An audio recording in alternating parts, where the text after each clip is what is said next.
Hello and welcome to the study law और मैं हूं advocate Rohit Agarwal.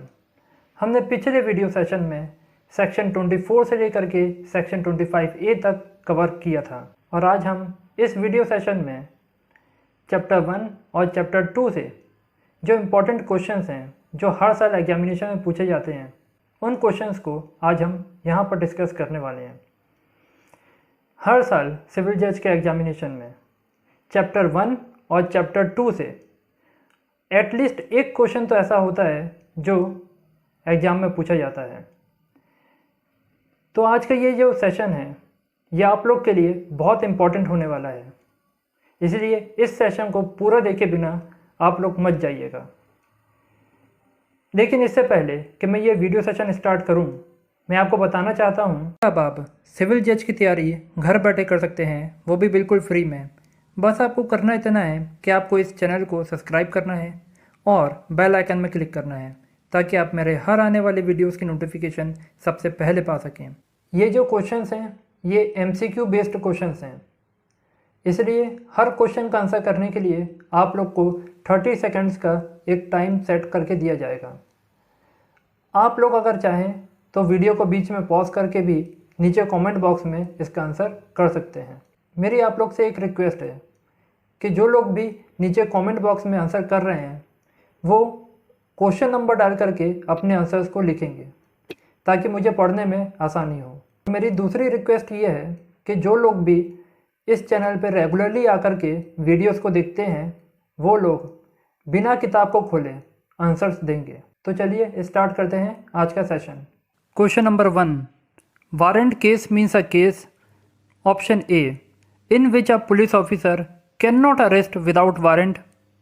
Option B, in which the court in the first instance shall issue a warrant of arrest against the accused. Option C, relating to an offence punishable with imprisonment for a term not exceeding 2 years. And option D, relating to an offence punishable with death, imprisonment for life, or imprisonment for a term exceeding 2 years.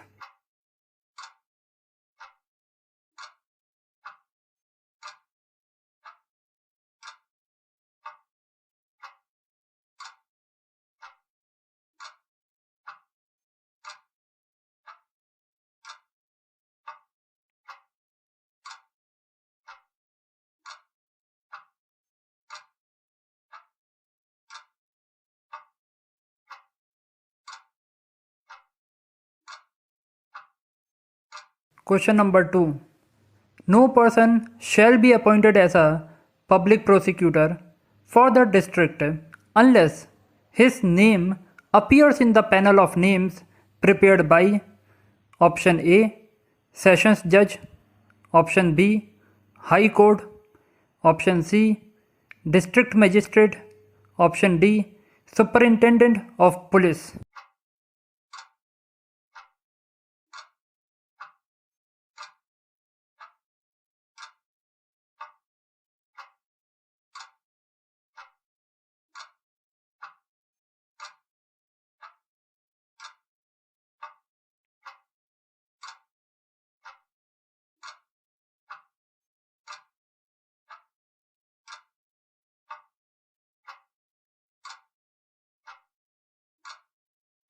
Question number 3. State government may, by notification, declare any area to be a metropolitan area for the purposes of the Code of Criminal Procedure whose population exceeds option A 10 lakhs, option B 7 lakhs, option C 5 lakhs, or option D 3 lakhs.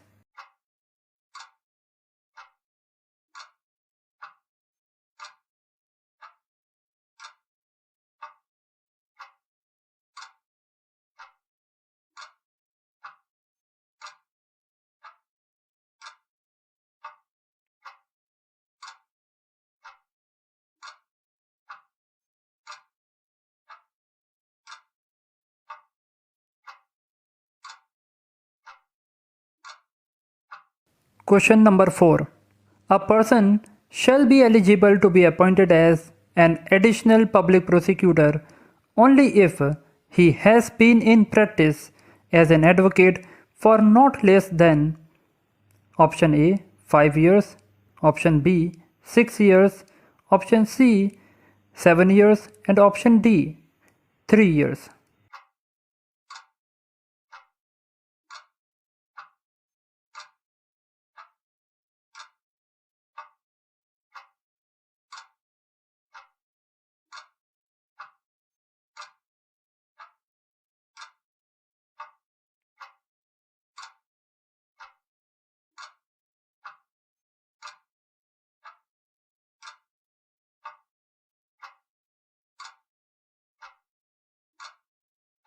Question number 5. Non-cognizable offense means option A. A police officer has authority to arrest without warrant. Option B. Police officer cannot arrest without warrant. Option C. It depends on the discretion of the police officer. Option D. On the request of complainant, arrest can be made.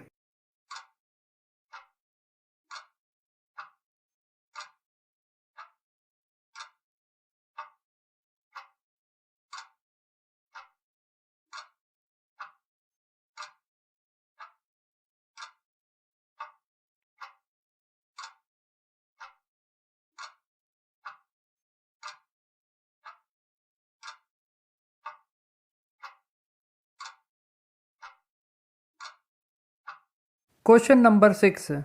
Which statement is true? Option A. Summons case means a case which is not warrant case. Option B. Summons case means in which security is not required. Option C. Summons case means through which offense of theft is tried. Option D. Summons case means in which only summons can be served during trial.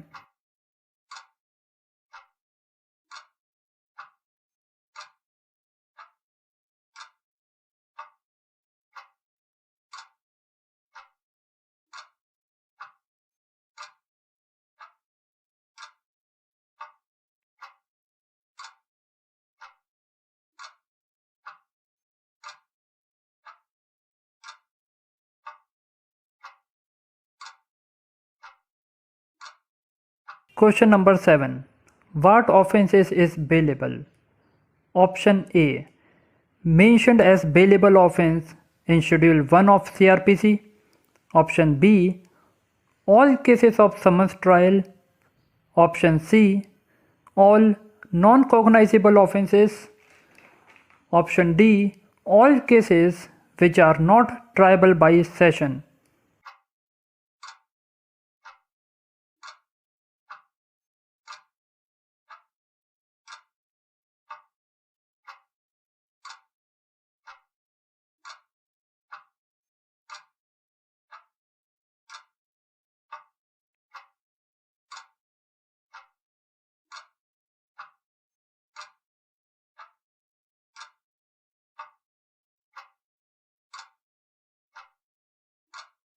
Question number 8.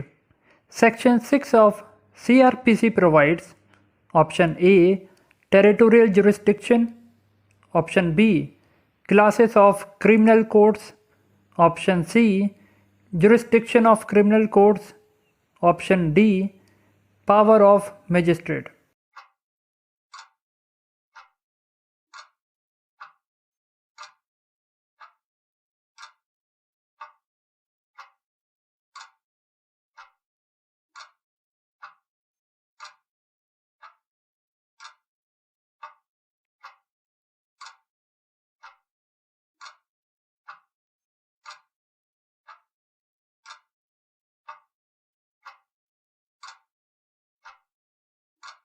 Question number 9.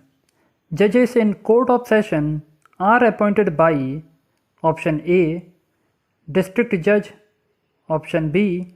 Law Minister. Option C. Supreme Court. Or option D. High Court.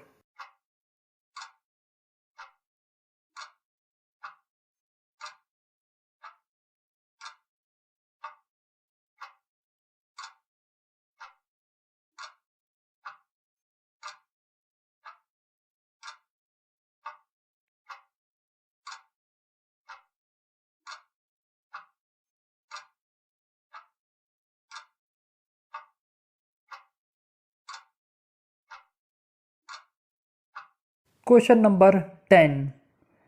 Police officer can be appointed as assistant public prosecutor provided option A, he is below the rank of inspector, option B, he has taken part in investigation, option C, he is in the rank of superintendent of police, option D, he is not below the rank of inspector and has not been part of investigation.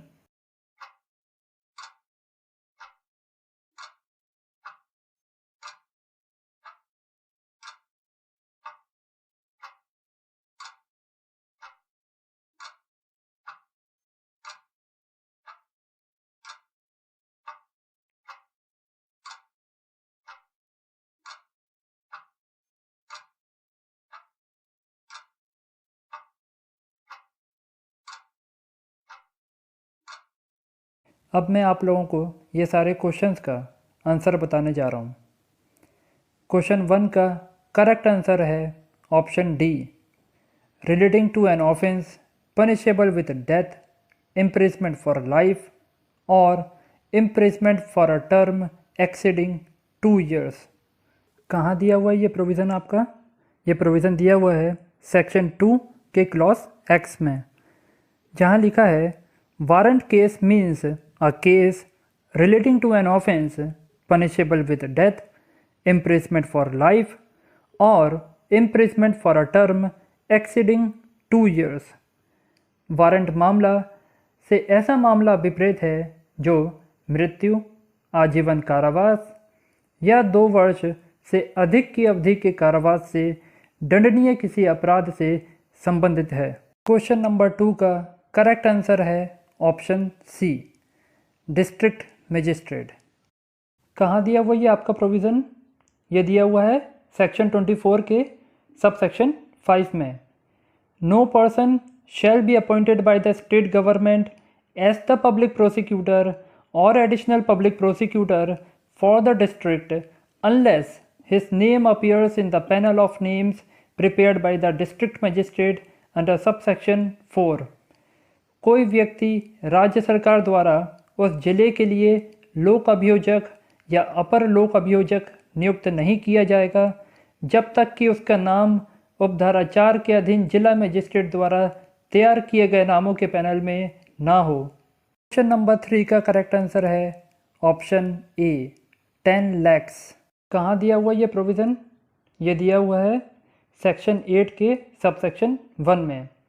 The state government में by notification declare that as from such date as may be specified in the notification, any area in the state comprising a city or town whose population exceeds 1 million shall be a metropolitan area for the purposes of this code। राज्य सरकार अधिसूचना द्वारा घोषित कर सकती है कि उस तारीख से जो अधिसूचना में विनिर्दिष्ट की जाए, राज्य का कोई क्षेत्र जिसमें ऐसा नगर या नगरी समाविष्ट है जिसकी जनसंख्या 10 लाख से अधिक है, इस संहिता के प्रयोजन के लिए महानगर क्षेत्र होगा। क्वेश्चन नंबर 4 का करेक्ट आंसर है ऑप्शन सी, 7 years। कहाँ दिया हुआ ये आपका प्रोविज़न? ये दिया हुआ है सेक्शन 24 के सब सेक्शन 7 में। A person shall be eligible to be appointed as a public prosecutor और an additional public prosecutor under subsection 1 और सबसेक्शन 2 और सबसेक्शन 3 और subsection 6 only if he has been in practice as an advocate for not less than 7 years। कोई व्यक्ति उपधारा 1 या उपधारा 2 या उपधारा 3 या उपधारा 6 के अधीन लोक अभियोजक या अपर लोक अभियोजक नियुक्त किए जाने का पात्र तभी होगा जब वह कम से कम 7 वर्ष तक अधिवक्ता के रूप में विधि व्यवसाय करता रहा हो। क्वेश्चन नंबर 5 का करेक्ट आंसर है option B, police officer can not arrest without warrant. कहाँ दिया हुआ ये प्रोविज़न? ये दिया है सेक्शन 2 के क्लॉज एल में। Non cognisable offence means an offence for which and non-cognizable case means a case in which a police officer has no authority to arrest without warrant. असंज्ञेय अपराध से ऐसा अपराध अभिप्रेत है जिसके लिए, और असंज्ञेय मामला से ऐसा मामला अभिप्रेत है जिसमें पुलिस अधिकारी को वारंट के बिना गिरफ्तारी करने का प्राधिकार नहीं होता है। क्वेश्चन नंबर 6 का करेक्ट आंसर है option A. Summons case means a case which is not a warrant case. Question number 7 का करेक्ट आंसर है option A. Mentioned as bailable offence in schedule 1 of CRPC। कहाँ दिया हुआ ये provision? ये दिया हुआ है सेक्शन 2 के क्लॉज ए में। Bailable offence means an offense which is shown as bailable in the first schedule or which is made bailable by any other law for the time being in force, and non-bailable offense means any other offense। जमानती अपराध से ऐसा अपराध अभिप्रेत है जो प्रथम अनुसूची में जमानतीय के रूप में दिखाया गया है या तत्समय प्रवत किसी अन्य विधि द्वारा जमानतीय बनाया गया है, और अजमानती अपराध से कोई अन्य अपराध अभिप्रेत है। क्वेश्चन नंबर 8 का करेक्ट आंसर है option B. Classes of criminal codes. Question number 9 का करेक्ट आंसर है ऑप्शन डी, हाई कोर्ट। कहाँ दिया ये आपका प्रोविज़न? ये दिया हुआ है सेक्शन 9 के सबसेक्शन 2 में। Every court of session shall be presided over by a judge to be appointed by the High Court। प्रत्येक सेशन न्यायालय में एक न्यायाधीश पीठासीन होगा जो उच्च न्यायालय द्वारा नियुक्त किया जाएगा। क्वेश्चन नंबर 10 का करेक्ट आंसर है option D. He is not below the rank of inspector and has not been part of investigation। कहाँ दिया हुआ है ये आपका प्रोविज़न? ये दिया हुआ है सेक्शन 25 के सब सेक्शन 3 में।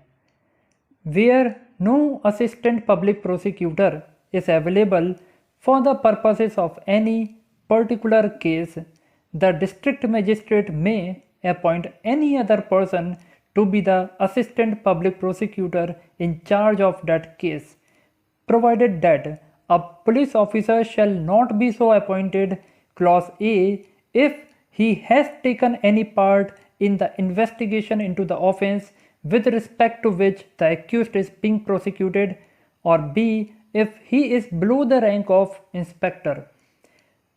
जहाँ कोई सहायक लोक अभियोजक किसी विशिष्ट मामले के प्रयोजन के लिए उपलब्ध नहीं है, वहाँ जिला मजिस्ट्रेट किसी अन्य व्यक्ति को उस मामले का भारसाधक सहायक लोक अभियोजक नियुक्त कर सकता है, परंतु कोई पुलिस अधिकारी इस प्रकार नियुक्त नहीं किया जाएगा का यदि उसने उस अपराध के अन्वेषण में कोई भाग लिया है जिसके बारे में अभियुक्त अभियोजित किया जाता रहा है, यदि वह निरक्षक पंक्ति से नीचे का है।